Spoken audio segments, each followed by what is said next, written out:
it's simple. It's why do you do what you do? Oh, why do I do what I do? That's a really interesting question for me to for me at this point in time. But it's going to sound like a really over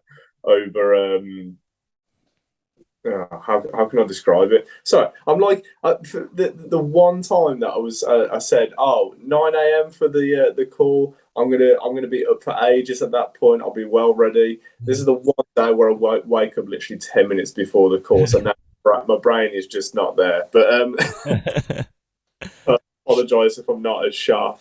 But no, why do I do what I do? The reason why I find that really interesting is because I'm in a bit of a well, I'm reading a book at the moment called The Book of Life, and it's you internally. It's very introspective in that you ask yourself a lot of these questions when you're presented with a lot of the ideas that are in that book.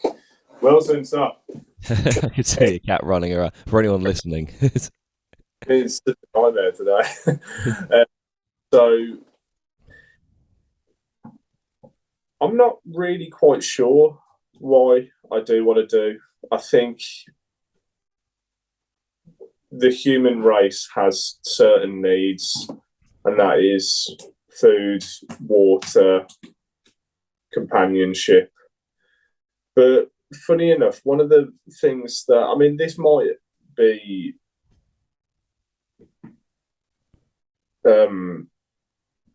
this might be true of the past in general, but I feel like especially these days, one of the things that the human race is very, very reliant on is self-importance. They'll put that over all the other points that I just made as well, I think. And you grow up absorbing self-importance for things that you do, or a probably more heard of way of describing this is what's my purpose? People have a purpose for things. And I think one, like, Wilson, please stop.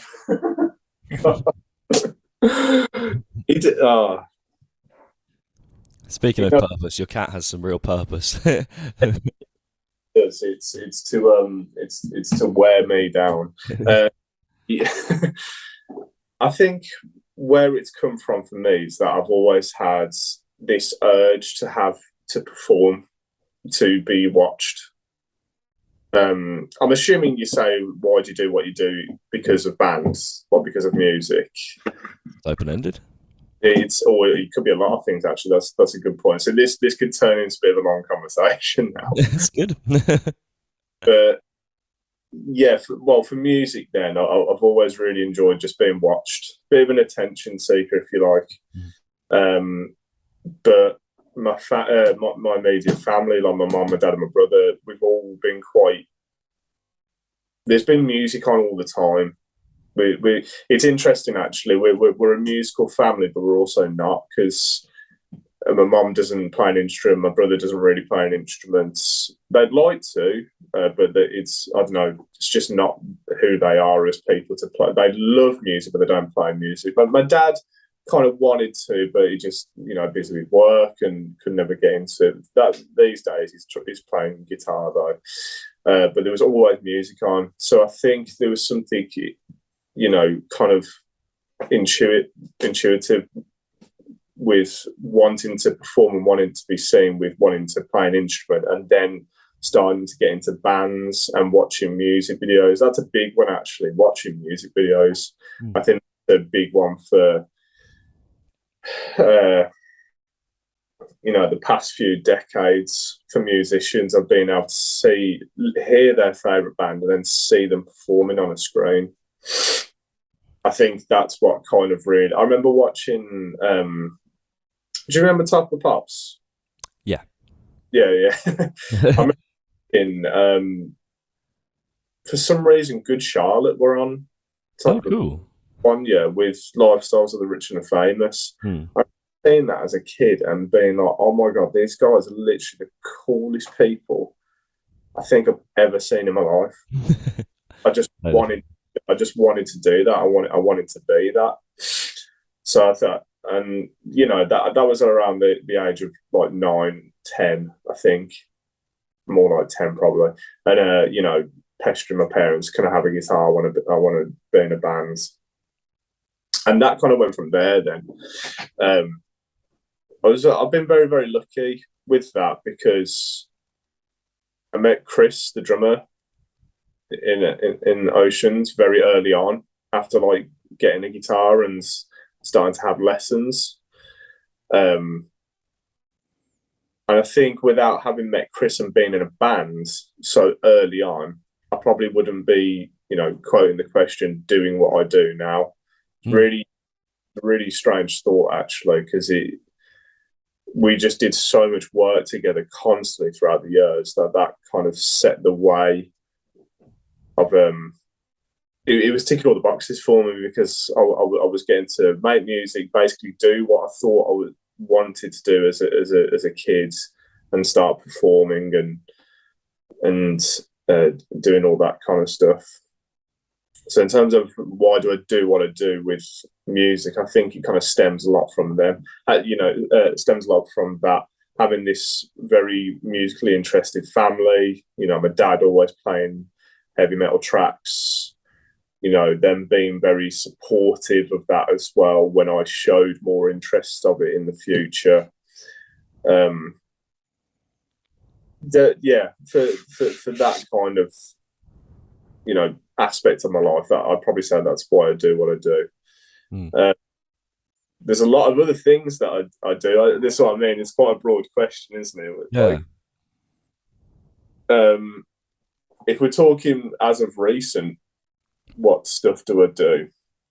I'm very into fitness, wellness, like physical and mental. I'm very much into like different forms of meditation as well, and good foods.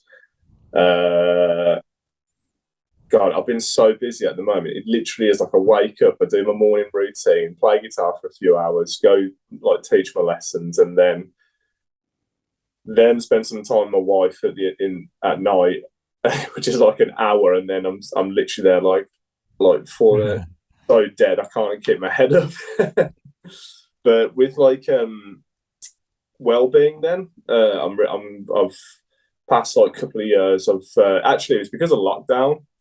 I was trying things a little bit before then as well, but I don't know. I don't think I really had the mental strength to exercise or to be disciplined to have like proper exercise day by day.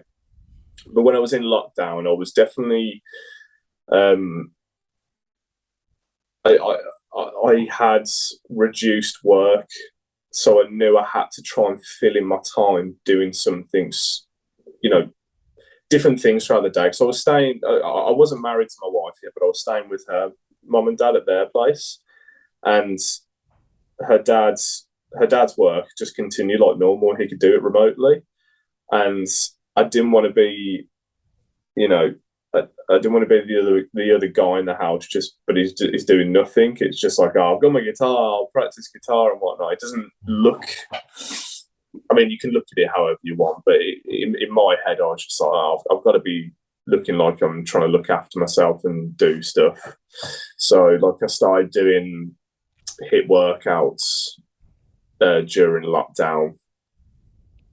But I didn't really know what I was doing. It's a little bit too easy these days with YouTube, because you literally just follow a video. You just watch the person running around their room, and you just kind of copy them. So I've been doing that for a while, but kind of as of recent, I've just noticed that this kind of circuit training is not really doing anything for me. I feel I exhaust my. The main reason, one of the main reasons as well one of the main reasons for continuing to do it after lockdown was again for mental health. I think. I mean, it's not just for men, but I think as a man, one thing I've experienced is after having done frequent exercise, when you stop doing it, I feel really kind of like there's something intuitively restless in my blood almost. I feel like you need to kind of exert some force on yourself. Not always, but I feel like there's some prehistoric, there's some evolutionary. Do you get what I'm saying? You're like evolutionary shit. Yeah. Yeah. You've got to kind of. I'm not trying to sound like I'm that Liver King dude. I don't know if you know who he is on Instagram. Is he the guy that eats all the liver? Yeah. I'm sorry, that just does not seem worth it to me. Like, I'm sure he's very healthy, but like, it's not for me either. But I think there's some truth in what he says, where like you've got to get outside, resistance on your body in order to kind of wake yourself up. And I soon realised that what I was doing was just not really enough, and even though it was ticking that mental health box of like feeling like I've exhausted myself for the day, I wasn't really seeing any what I wasn't really doing, I wasn't really approaching it like I would be approaching guitar, where I'll be setting goals and asking myself, what do I really, really want to achieve from this? So like now, as part of the morning routine, I'll do like 30 minutes of calisthenics, whether that's like pull-ups, press-ups, like different types of like body weight training. So I'll do that to just have that mind-body connection sort of thing, and just to to just achieve something, even if like the day I don't really get much done with guitar, I don't write much music or whatnot. At least I've kind of put my body through some resistance. I feel better for doing it, and maybe I achieved a few more reps than I usually would have done. I'm not, again, looking to be world's strongest man. I'm just looking to basically make sure that I'm in check physically. And there's also, there's just other benefits from doing it as well. Like mentally, it makes me feel more alert. It grounds me a little bit as well in another way. Like there's loads more I do in meditation to do this, but it also kind of like kicks the shit out of me a little bit to make me not. I'm more sympathetic with other people since doing this, since some of the workouts I do, which I really try and push myself. I tend to be way more focused and calm in the day, and I tend to be way more sympathetic with other people. Which I found really interesting. This is why I try and exercise most days now, because there's been some days, like we're not perfect, are we? We're all flawed, and there's certain days where we're not as the kind of person we always want to be, and I've noticed that those days where I haven't exercised, or if I've left it a couple of days, or I don't know, something's just not right in the day. And one of the aspects of the days that I haven't exercised, that I've been a bit snappy with someone, and I reflect on it the next day, and it's because, and I'm just like, it's because I physically wasn't there that day. I wasn't, I was too like in my head about stuff, and I need to, resume putting that resistance on myself in order to, understand the struggle that everybody has. Yeah, that's a good way to put it. Then it's kind of to do that struggle. But the other part of the morning routine is I'll do this actually before I exercise. I'm really big into meditation. So sorry, am I doing too much tangent here, or is this great? I've got like about 6 questions, so like it's all good, and we'll just whatever seems the most important. Carry on. Excellent. All right, wicked. Cheers, man.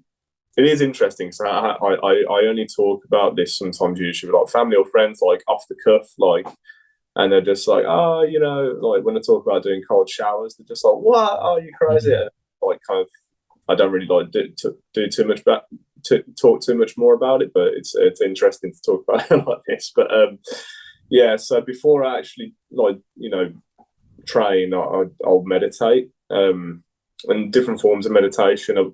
I'm trying to think how I really got into this actually, because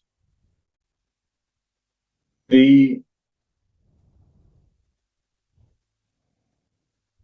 did start looking into meditation when I found out about Headspace.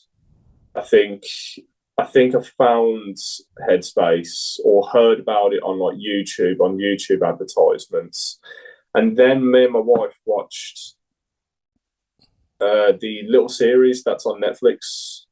I don't suppose you've heard about What's what's it called? that. Headspace. Oh, it's called Headspace. Oh no, I haven't.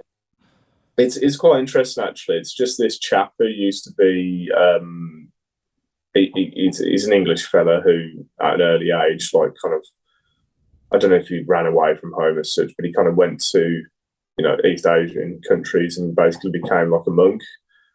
And he just learned loads about meditation while he's away. And he's years later, he's since come back and he's made this app for meditation. But then he's also done like a mini series on Netflix just talking about what meditation is and how it can help your mental health. And it's really sick. He's a really nice dude who puts it very, very simply. It puts the concept of meditation across very, very simply. And I just started to use it. I just tried to apply it into my day. And it's just kind of like opened up this whole world to me now of what meditation can do for you. But I was doing that for like 10 minutes a day. I had like a bit of a different routine like a year and a half ago. I did everything in like a different order. What really kind of changed the game for me was when I've stumbled across the Wim Hof method. Yeah. I suppose you've heard of Wim Hof? Yeah, I've seen he does the cold showers, doesn't he? Sorry, my hay fever's like my eyes are just like water. Oh my god! I'm just gonna grab a glass of water. Every now and again I get it where my eyes just start watering from hay fever and stuff. I'll be 1 second. Hang on. Yeah, of course, do it. Yeah, no problem. Sorry, carry on. So you're talking about Wim Hof. And to answer your question, I have I've seen his ice. So I've seen a couple of things. I know obviously he's famous for his whole sort of cold therapy, isn't he? Mainly, but there's a couple of things of his that I kind of I've seen those studies where he supposedly sort of fought off infections and things with was it like breath control and all that stuff. And I don't know how much to believe that, but I can believe it, but I don't know. I'd almost feel like I'd have to see it in the flesh to take that in, because that seems like, the fact I think it was something like E. coli supposedly that he fought off, wasn't it? And I think I'd literally have to watch that injection happen and then watch the guy, like, because when it's on TV you're like, is there some trickery here? But also when you hear about the benefits of cold therapy and stuff, it's very interesting. And I saw have you seen that Yes Theory documentary they did with him? It's quite interesting. There's a group of guys on YouTube. They've got quite a big YouTube channel called Yes Theory, and they go to, where is it that he lives again? I think it's Holland. Oh, okay, yeah. But he takes them on like an expedition, and they do like cold plunges and stuff, like in ice water, is in natural locations, and he manages to get them to stay in ice water for like 10 minutes or something, I think. First time, and they all manage it, and it's quite impressive, like, that he can bring that out of them, Yeah, definitely. I mean, it kind of fascinated me when these videos that I found out. Well, actually, no. I tell you, I remember how I found out about him now. Actually, I was listening to a Jordan Peterson podcast with him because I just saw the description of it. I was just like, "Oh, this sounds interesting." And it was around that time that I was really getting into wellness anyway. So I just listened to it, and I was just kind of mesmerised about the way he spoke, and he got them to do like the breathing technique on the podcast with them, and then he spoke about he was kind of detailing some of the stuff that you were talking about with like the battling infections, and that is more of the ice bath thing where he it's through the doing constant ice baths is what can it basically can fight inflammation in your body, and that's how it started to get into the realm of like fighting disease and whatnot, infection. Sorry. And I think one of the reasons why he's like on the radar so much now is because for a long time, scientists were saying like, don't listen to this dude. This is potentially dangerous. We don't know anything about this. He's a crazy. Just leave him to it. But he just kind of like stuck with it over the years because he's been doing it for ages. He's been doing it for decades. And eventually more and more scientists were, allowing the time to do the tests properly with him. And lo and behold, they were just like, oh my God, actually, this dude is actually somehow doing this. This is working. Fair enough. There is definitely some merit to it. And now it's like a whole thing called therapy. So I was doing, when I found out about that, I started doing that with I started taking cold showers as well, which was a big like it woke my brain up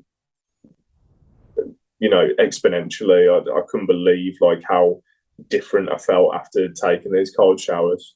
And then going back to the breathing technique, I started doing that, and again that was another real switched on my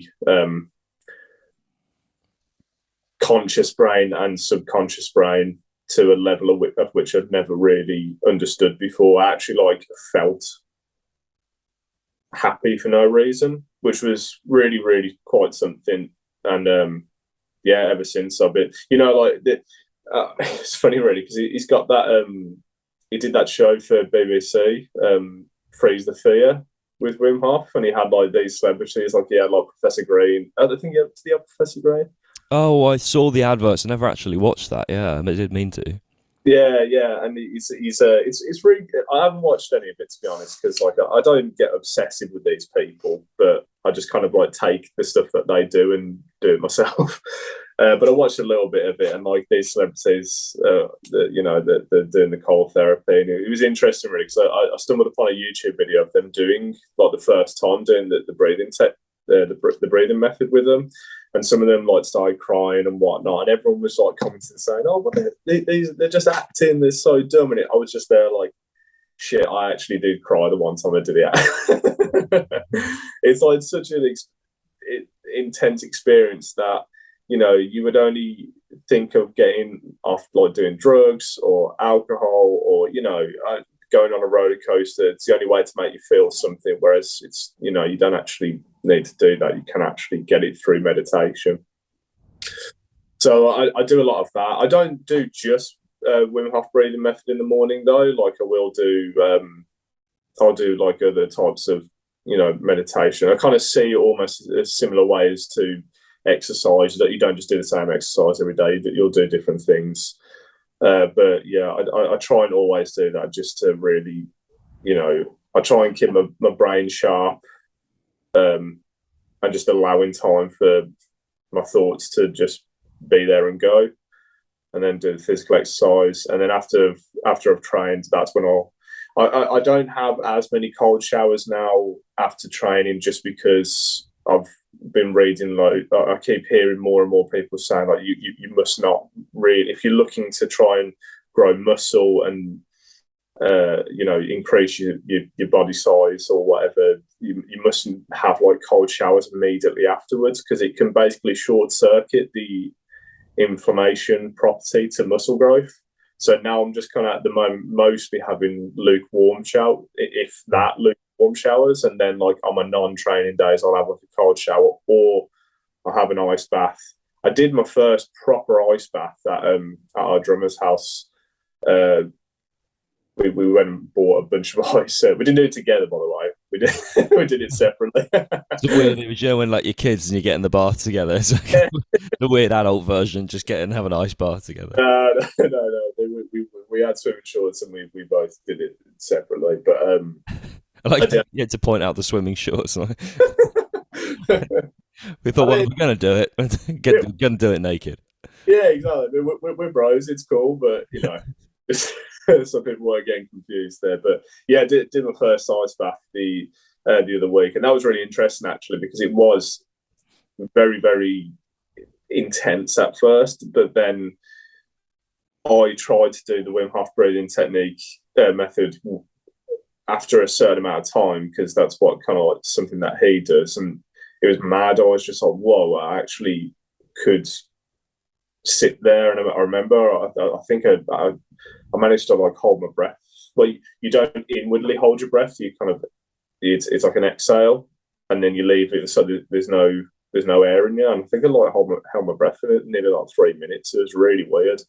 Felt very, very, very calm afterwards. I was like, "Is this in the ice?"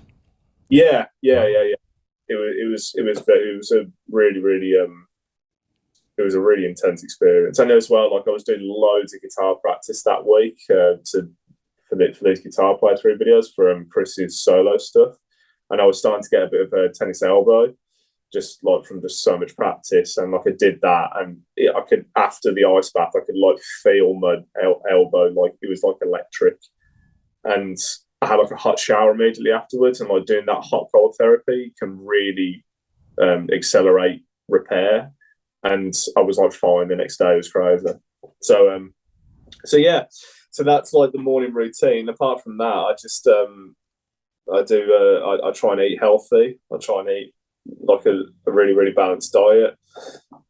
Get on with music in the day, whether that's just practice, learning tracks. A lot of it recently has just been learning Chris's side project songs, because they're really hard. The other guitar that we work with, Dan McNally, is so sick. And I've spoken to him episode something or other a while ago. Sorry, say that again. I spoke to Dan not long ago. I don't know what episode it was. I think it's probably a few months ago now that I spoke to him. Oh wow! So, yeah, small world. Well, there you go, small world. Yeah, I love Dan. He's one of the funniest dudes I've ever met. But he's a serious musician. Yeah, so learning a lot of the parts that he composed, I was like, oh god, this is crap. I've never done anything this intense before. So a lot of that has just been doing that recently. But I want to try and get back into just doing more composing, and yeah, that's kind of like what I do at the moment, I guess. It's funny, I know, because before we sort of went on air, if you like, sort of talking, we're saying it's nice just to talk about what kind of matters to you. What's quite funny is when you mentioned guitar practice just right now about your elbow and stuff, I was like, oh, we got quite a lot in common. He plays guitar.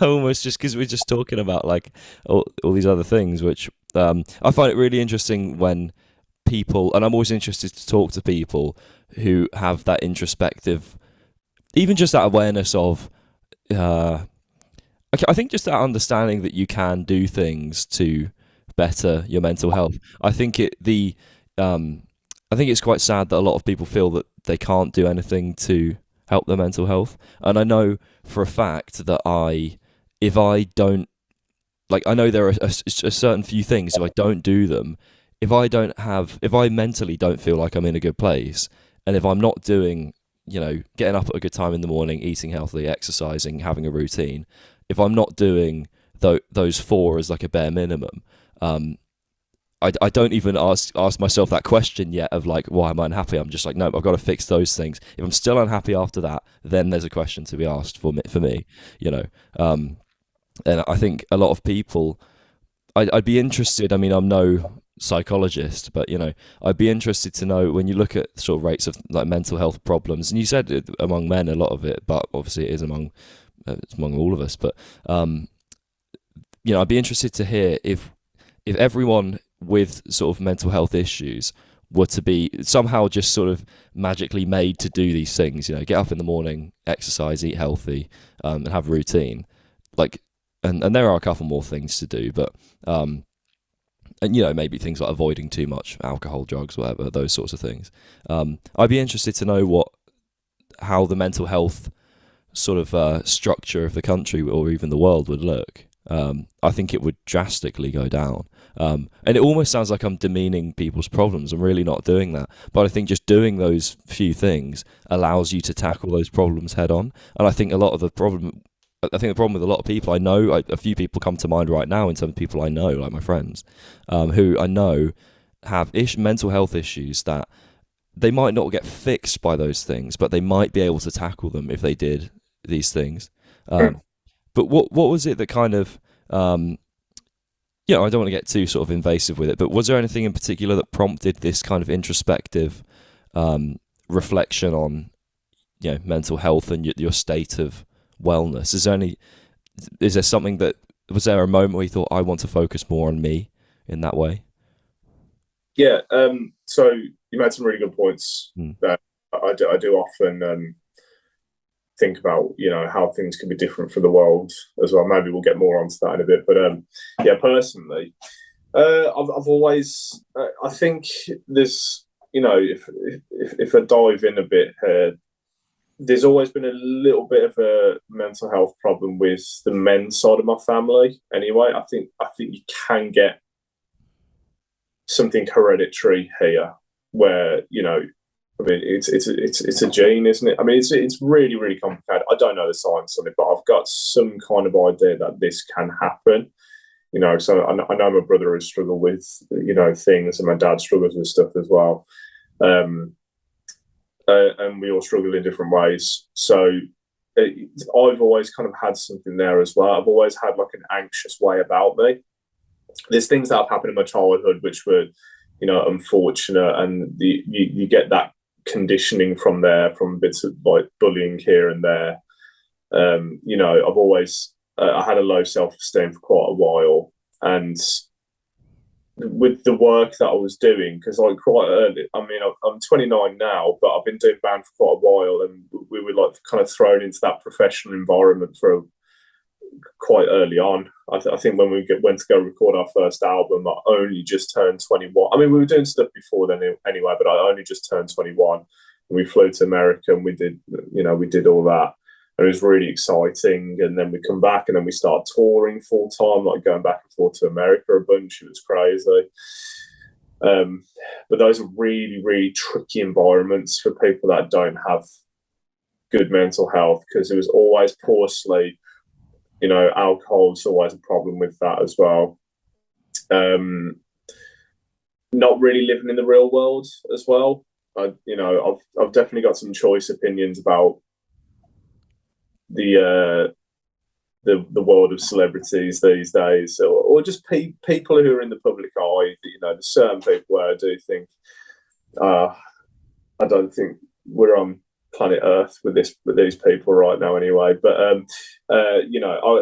was in a different world, and this anxious these anxious ways that I had were just like always constantly developing, because I had no structure, and coming from childhood conditioning of things that don't bring about good behavior or good opinions of oneself, it isn't good anyway, and then that environment exacerbates that.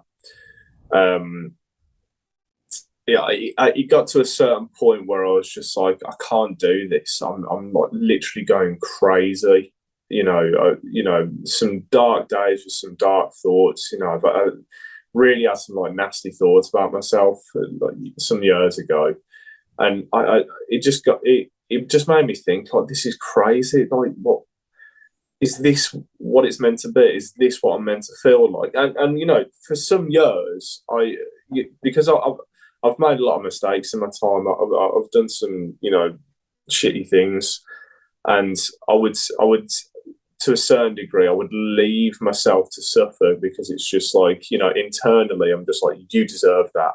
This is what you get for doing those bad things.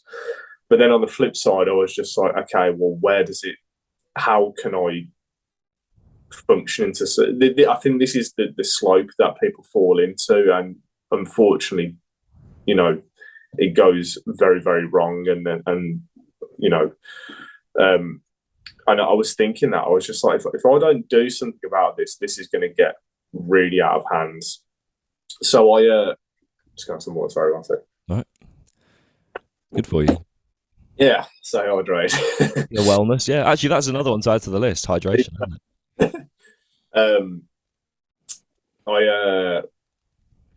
I just called the doctors. Oh, actually, that's one thing that was happening. I remember what really tipped it over is that I started developing this. Actually, I had it for years, but it was getting more and more frequent. I had this weird breathing tic where it felt like I could never fully get up to my breath. So I'd be like throughout the day being like trying to achieve what feels like a full breath, which sounds crazy, but I could just never feel like. Say again? I know what you mean. I know that kind of, yeah. It was really, really bizarre, and I just thought, you know what, I need to go to the doctors about this because I can't. Not only do I not feel right inside with my thoughts, but it's now affected me physically. So this is a big problem because I just couldn't physically live like that. That's what it was driving me insane. So I called the doctors and they just said like I can have an appointment. I went in and I explained it, and the doctor was just like, well, yeah, you pretty much just self-diagnose yourself with anxiety. Here are the things that you can do. She was just like, I can prescribe you this medication, but no, I could prescribe you this medication, but you've got asthma, so you can't take it. And I was just like, but I didn't actually and this is not the same for everyone, because I'm not saying that medication doesn't work or people shouldn't take it, but I just didn't feel right doing that anyway, so I wanted to avoid it. So she prescribed doing a CBT therapy, which, you know, took a while to get. I think it was like 6 months until I got sore for that. And then that kind of went from there. So like when I had CBT, it kind of ignited this, because I talk a lot about mindfulness in CBT, and it kind of went from there, I think, is what it was, because this was like this was during pretty much like the first part of lockdown, actually, when I was having this. So this wasn't that long ago. And from there, and just all the different things I was talking about before, the question that you asked is where things started trickling in. I just started noticing. I think it all really started with Headspace, because I just noticed, I saw it and I was like, oh, that's interesting. Like, I've been I want to start practicing mindfulness because of what my therapist told me. And then it all just kind of snowballed from there. I think. What was the actual question that you asked again? Why did you? Was there anything that prompted this? That's right. Yeah. Reflective kind of looking at things, sort of. Yeah. These sorts of behaviours.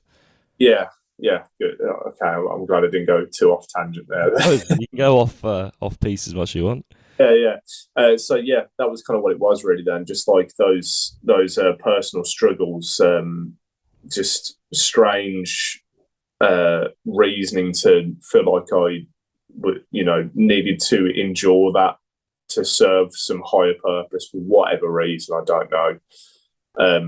But then realizing that that's not the way. Try and talk to someone, get some help. Looking back on it now, the CBT itself wasn't tremendous in helping, but what it did is it started that process of recognizing what the problems were. I think that's why people should do it, because it helps you kind of understand what's going on in your head. But I think there onwards, a lot of the work is down to yourself, which I think is what just to kind of touch upon what you were saying before you asked the question about like the society that we have these days. I think a lot of it is to do with the fact that we are living in a society where there's instant gratification for a lot of things, and people don't really have the patience or the willpower to look after themselves like that. And the same for physical health as well. Not a lot, not everyone, but I think there does seem to be a lot of people that have an accountability problem, and that can sound a little bit kind of cruel. But sometimes you do have to look at it a little bit, with like a kind of like as a blank page. It's just like, yeah, but you do have to, because I wouldn't have been able to just rely on the CBT itself. Like I said, you got to have a bit of a routine, and if you don't tick those boxes, then the discipline's out the window. It's you don't feel like how you usually feel when you feel good, and yeah. So Hopefully that makes sense. Yeah, I think the other thing is a lot of people, like, so for example, I couldn't tell you the last time. Well, I could, but like the last time where I think I was sleeping regularly, for enough time and a regular schedule, eating healthily, exercising as much as I want. All those things you're talking about, hydration, everything, all of the basic, like more, if nothing, like biological processes. Yeah. I don't know if I could, and I don't know if I could even think of the last time I ticked all of those boxes. Most of the time, I'm ticking a few of them, so like it's not the end of the world, and it's like I feel like there's so many people. It's really sad, and especially with these things, your phone for anyone listening. I can't, like, I've so what I've done. I've put WhatsApp on my laptop now because that's what I communicate. Any like family are on there and like my girlfriend and sort of other friends and stuff. So what I'm gonna basically, as of quite recently, I just put my phone in the other room, and I try to just not look at it. Counterintuitively, I need to do a little Instagram post about today's podcast going out, but I try not to look at it too much because I think I couldn't tell you the last time I felt like my attention as well was at a baseline of like where I want it to be. I'm so distracted and like scatterbrain, and it's I think we've almost as a society forgotten what feeling normal actually feels like. We're so you're talking about sort of all these mindfulness and things. I'm really interested in the whole process to do with dopamine and like how that affects us. Yeah. Like little things like we'll kind of always for example, like stacking these processes of like, for example, if you go, when you go to the gym and you put loud like pumping music on, it's great, it motivates you to do it, but then to then feel the motivation to want to work out, you have to enjoy it with loud music cheering you on the whole way. And if you don't have that, are you going to work out? I don't know. So it's like I think we do so many things to augment the things we're doing. Like I thought about this recently and I forced myself to do it. It sounds so trivial. I just sat down and ate my dinner without any TV on. I didn't look at my phone. I had a nice meal. I just sat and I just ate my food. I didn't look at anything. I didn't look, I was like, the last time I ate my dinner without like I quite often eat at my desk, so there's just stuff going on everywhere. The last time I just sat there and just enjoyed the food I'm eating. It's only like 10 minutes to eat it anyway, especially if I'm not distracted. I couldn't even tell you. So I think what we're just, as a society, we're getting so much worse at just enjoying things for what they are, and we always have to stack like three. How many times you're watching TV and you're chatting to you might be your wife or you're on your phone, like you can have like 3, 4, 5 different things all just whizzing about, whereas you go back, I don't know, 50, 60 years, might just sit in front of the fire and read the newspaper. I know that's not what life was, but like I feel like there are probably less, particularly because of these like smartphones, but there are less distractions, and I think we're really bad at just being in the moment with the thing that we're doing. And like, for example, I've stopped putting music on in the car every time I drive because like I think we need to be okay with being bored. I don't think we're good at that anymore, because then everything has to be. I was watching it made me laugh so much. Do you know Tim Dillon, the comedian? I know his name, but I've never watched him. He's quite funny. He's very like non-PC kind of comedian, but he did this whole sketch on like, what is it like to be an American, or what does it mean to be an American? And he says everything at all times must be a spectacle. He's just saying like everything has to be an argument or a spectacle, or a disastrous kind of moment. But I think it's true. Like I think we're so used to the idea of just like everything has to be the most exciting thing. Driving to work has to just be this like whole event, and it's like, why don't you just sit in the car and just be present and just, I'm in the car right now and that's what's happening and I'm a bit bored and that's fine. I don't know what your take is on that, but so that I find that you're absolutely right, and you've actually hit the nail on the head with where I'm at. So this is one of the things I've really loved about this year, especially with my journey. With, I hate saying that, but my story. My story. because now I'm getting to the stage where like I'm getting quite efficient with the discipline of like my physical routine and being able to just stick to meditation, especially the Wim Hof methods, for doing it every day. Because a lot of the time I don't feel like doing it, especially training. I've got to be honest, I actually like quite hate doing it sometimes because I just really can't be bothered. But you get through it and then it's like, oh, I'm so glad of that. But I'm getting to this stage now where I'm interested about the actual science of it, like you mentioned about dopamine, and I'm just like, oh my god, like you can actually, it's quite funny how you can actually optimize yourself in a way. It's just like you can, test certain things about how you can control these releases of dopamine. Because like you with my phone, one thing that I've done recently, which has been one of the other big factors of like, oh my god, I actually do notice a massive difference in myself is first hour of the day, or better yet, after I've finished training, which is usually after like an hour and a half, maybe even 2 hours sometimes of the day. So like, I've done my meditation, done my training, have a shower, then I'll look at my phone. Before, I was waking up, grabbing my phone and scrolling for like a good 20 minutes while my wife gets ready for work. Because I'll get up with her at like 6, because I feel a bit raving if I just lie in bed all morning. Yeah. Getting ready for it. But, I've stopped doing that the past few weeks, and that has really changed. For one, I find it easier to actually get into my morning routine now because I haven't been scrolling, filling my head with just crap. I can just be like, right, okay, I'm ready to start and, get on with my day. So I'm there with the phone. I'll try and leave it, especially when I'm practicing guitar now. As well. The annoying thing is that I use it for my metronome, but I'm trying to like put it on airplane. I put it on airplane mode at night as well, so it doesn't like buzz throughout the night. But there's loads of other things with that I'm trying to test myself to see how much I can get away from having stuff that, even if it's just like there's a beer in my fridge, and I'll sometimes allow myself.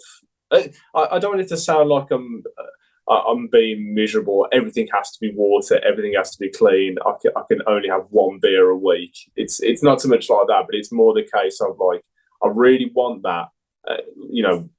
Why do I actually want it so bad? Can I actually just be without that? Kind of leaning into what you were saying there about just literally being.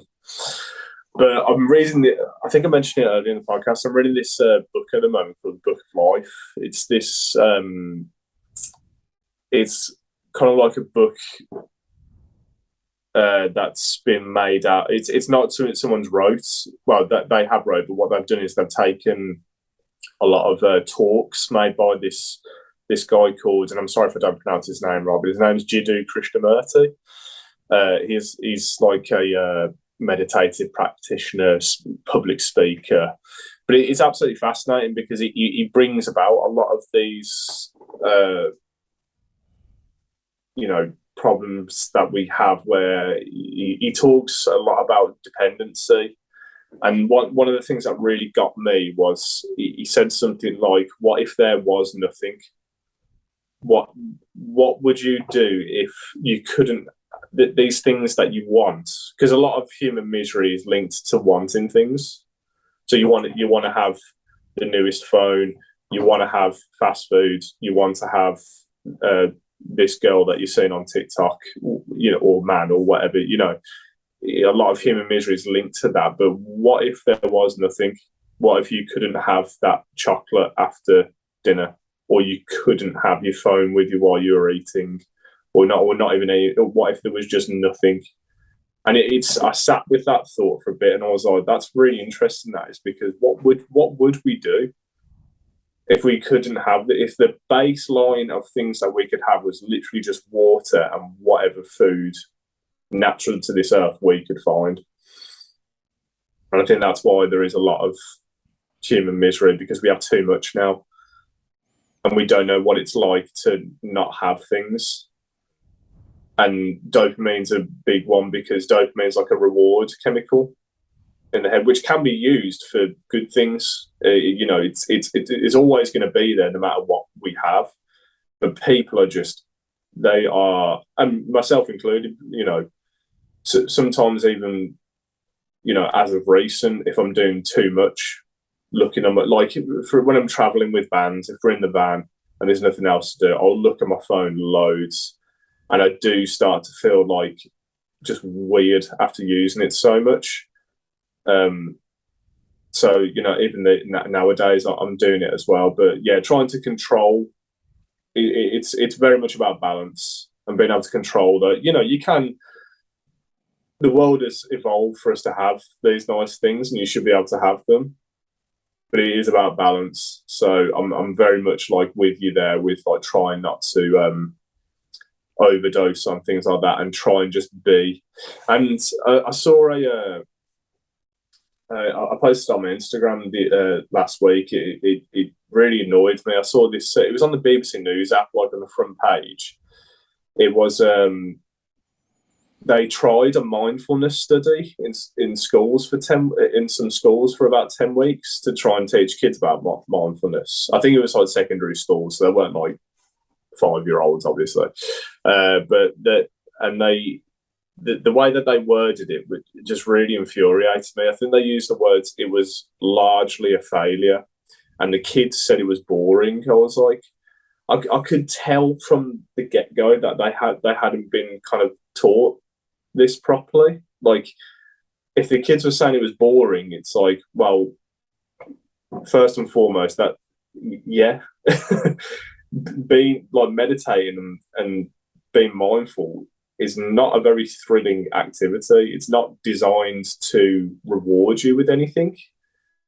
You know, what I've really discovered from doing meditation is that it's the process of just kind of doing nothing, really, and being okay with doing nothing. Now, I'm not saying that kids have to learn to meditate. It's not really the point. But if you can't really do it frequently, you're not really going to get much out of it. And if they're not disciplined to do it frequently, and they're being told that if you do this, you'll be calmer afterwards, then it's completely missing the point. You know, just going back to what you said, like, it's okay to be bored. It's okay to just feel like there's nothing to do. So yeah, that's kind of not my take on that there. Yeah, no, yeah, the whole, I think oh yeah, that's what I was going to say. So something that really, like, I found quite shocking to myself was, I said, you know, how I put my phone in the other room, and I was sitting here and I was playing guitar, and I probably played for maybe an hour and a half or something, like, you know, a decent amount that I was kind of getting into it. For whatever reason, I probably went up to get a coffee or something, or like just to go to the toilet, maybe, I don't know. And I hadn't looked at my phone at all. It wasn't even in the room. So yeah, phone in the other room. And then I thought, I'll go and just have a look. And I ended up scrolling on it for like 5-10 minutes or something. So not even that long. Put it down, come back, pick up the guitar, and I just did not want to play guitar at all, because everything I looked at on my phone was more exciting than picking up the guitar. Not because I don't, you know, I really enjoy playing the guitar, but it's this overstimulating experience looking at flicking through TikTok, because it's like, you know, the most exciting travel destinations, the best looking women, you know, like all of these things that you just flick through, and it's like, and then you come back to real life, like, and I remember it was such a switch. It felt like I felt really motivated in that hour and a half, whatever, which isn't ages to be playing, but I felt like I could play for quite a lot longer and still maintain that motivation. And then I went on my phone a very short amount of time, but I think it was TikTok. It might have been Instagram, because I have both of them for the podcast. And then, yeah, came back in here, picked up my guitar, and I was just so bored straight away. Like, literally within 2 minutes, I was like, I just don't want to play. But I noticed it in the moment. I was like, wow, that's quite scary. That, like, not only my attention was taken for 5-10 minutes, that's not really an issue. It's the fact that after the fact, my attention wasn't there for the thing I wanted to do. Like, the fact that it completely, in such a short space of time, could completely sap my drive for the thing that I really enjoy doing. Is quite scary, and I couldn't get back into it after that. So, like, not forever, just that day, you know.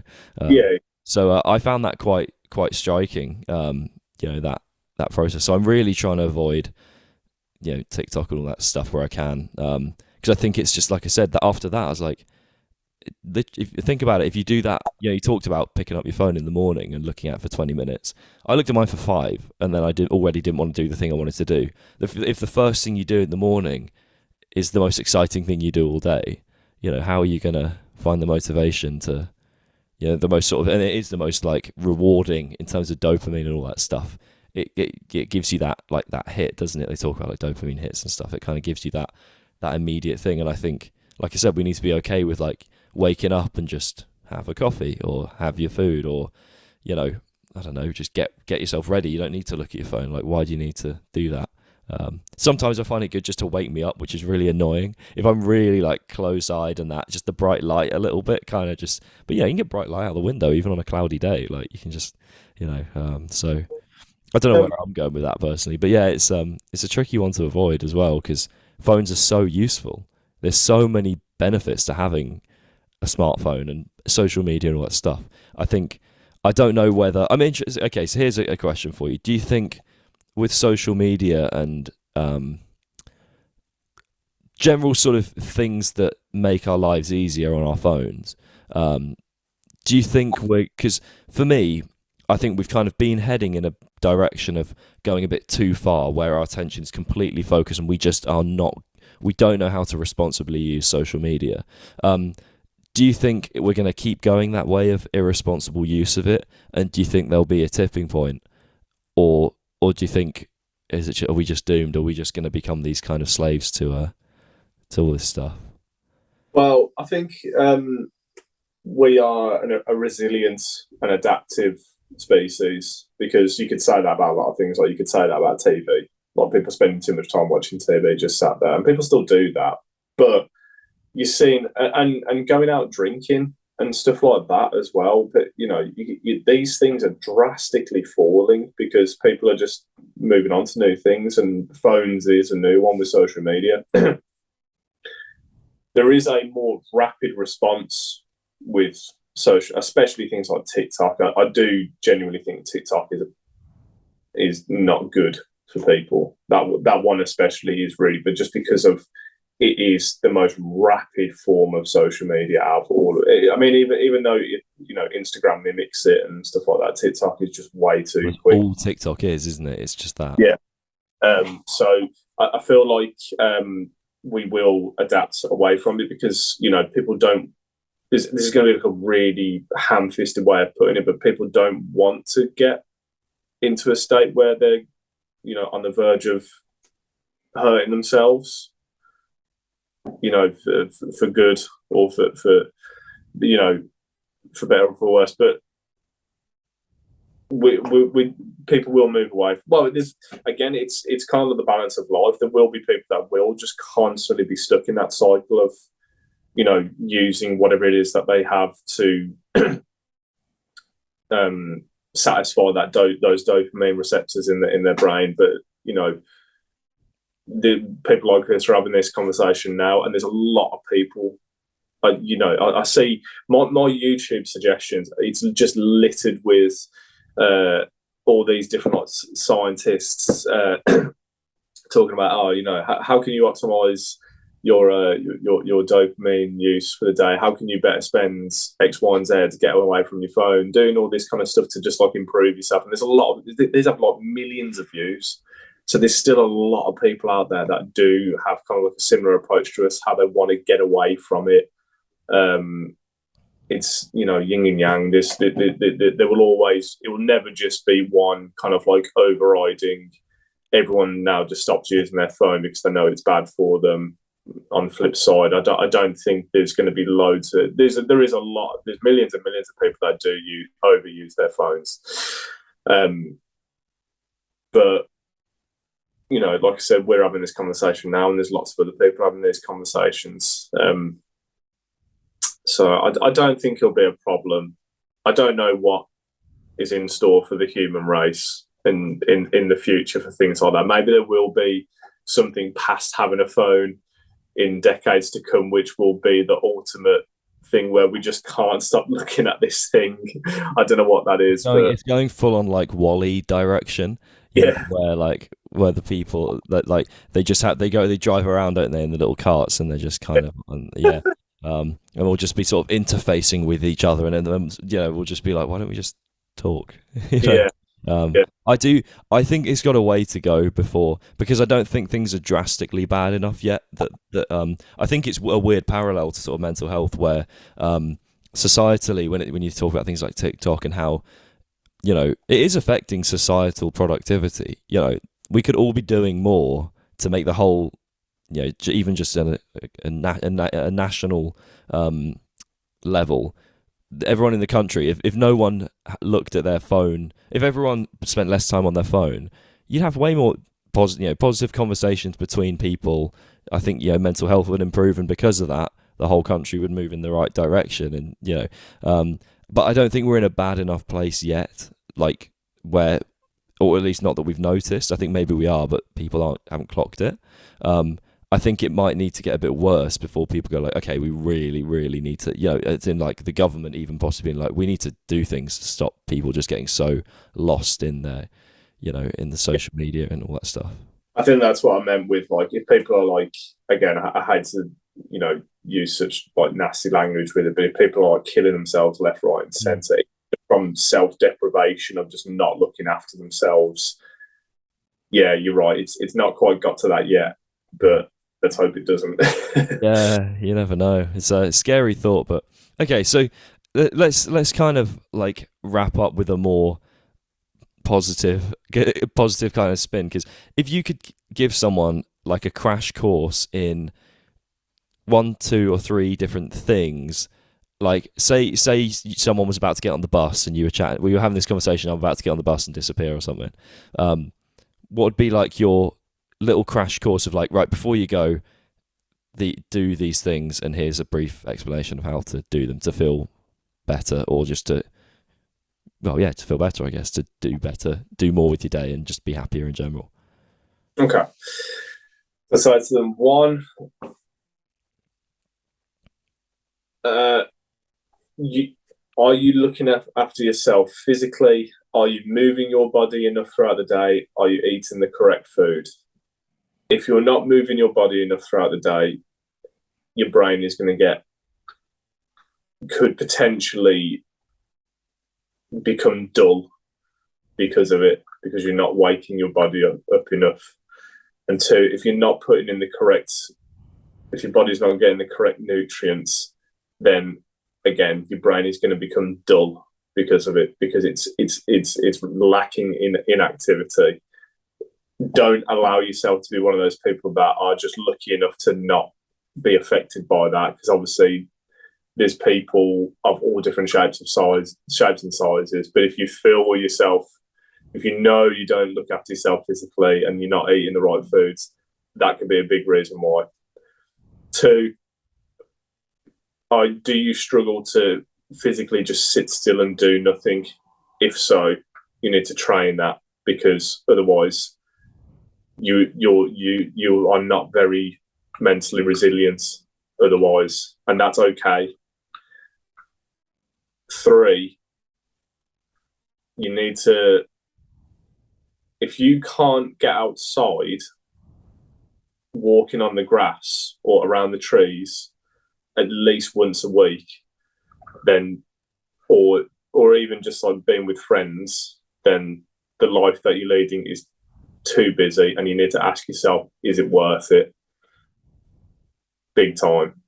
Because if you're doing so much stuff that you can't even get outside for a bit, then again, you're going to dull the brain so much to the point where you'll become numb, and little things just don't make you happy.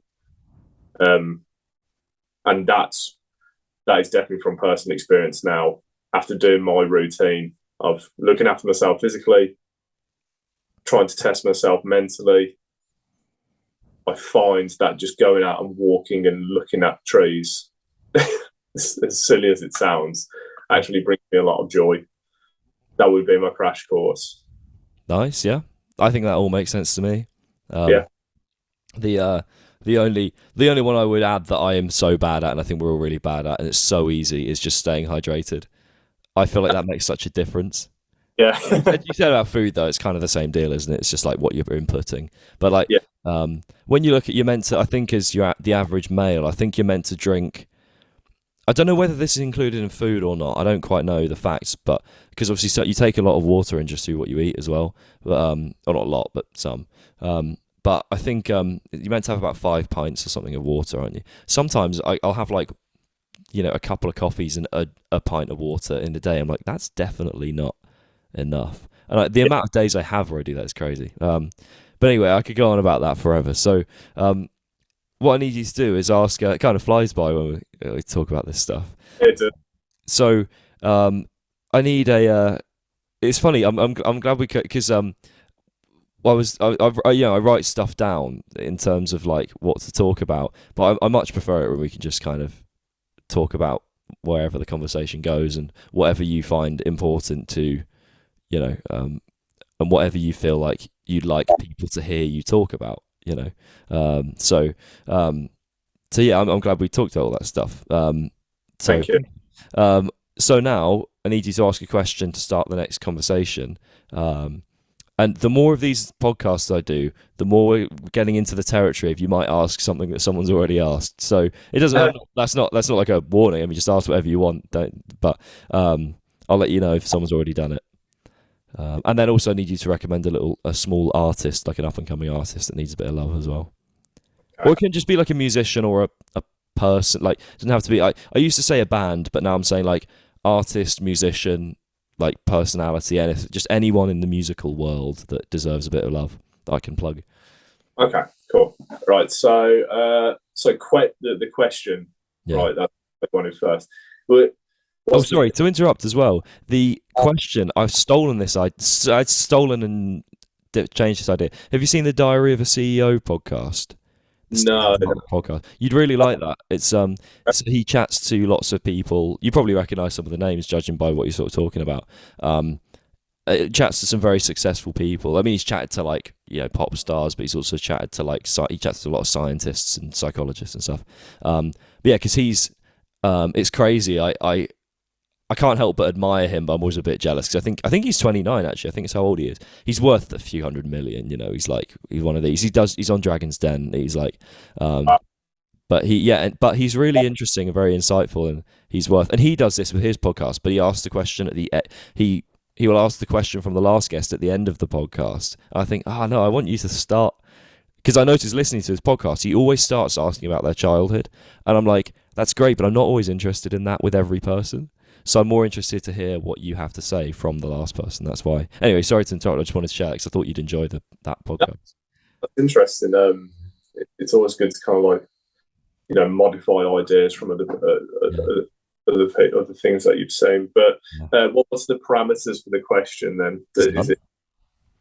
So mine was like, why do you do what you do, wasn't it? Yeah. It can be. I mean, like, it can be totally serious. It can be kind of silly. It can be like, it's totally on you. Could there be a silly one now? I've had some pretty like some ones that I'm like, I don't want to ask this to someone I've just met, but they've always worked out well. So, I've asked someone if they've ever shot themselves on stage and stuff like that. Someone that I literally have just met. So it's yeah. But that's a good question. This will definitely be going to a musician then, this question. Yeah, so it's someone. Yeah, actually, I know who we're chatting to next. So yeah. Okay. You might possibly know him actually. Who's it that you have, or you know? I'm not telling you. I'll tell you afterwards once you ask the question. That's one way to get another list next. Now I'll be like, I've got to listen to him. Yeah. So for a musician,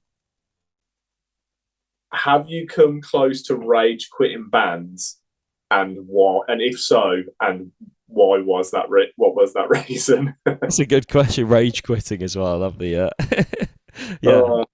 That's a good question actually. Yeah, because it delves into a lot of the mechanics behind band politics, which I know all too well.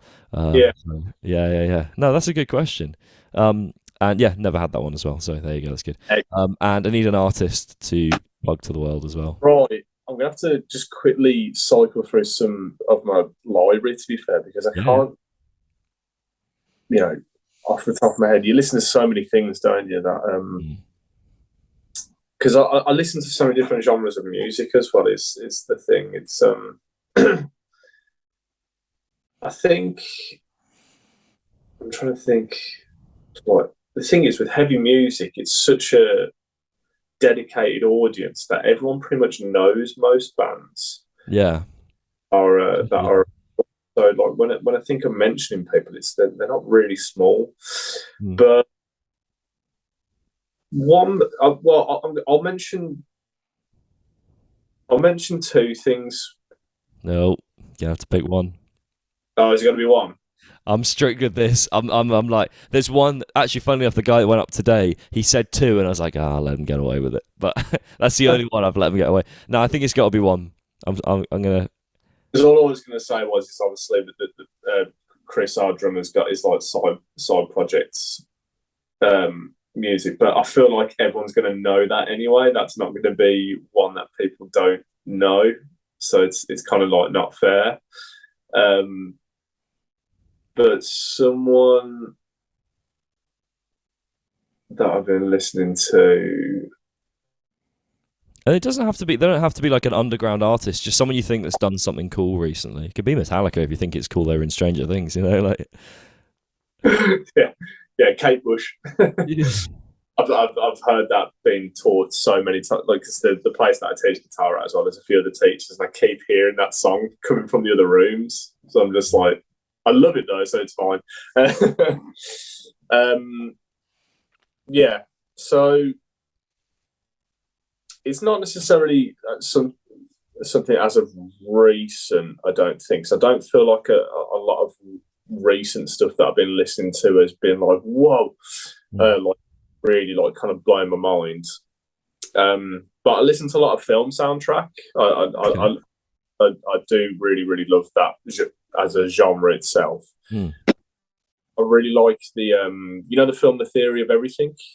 Is this the Stephen Hawking? Yeah. Okay, yeah. There's a guy who I don't know how to pronounce his name properly. I think it's Johan Johansson. But that rings a bell.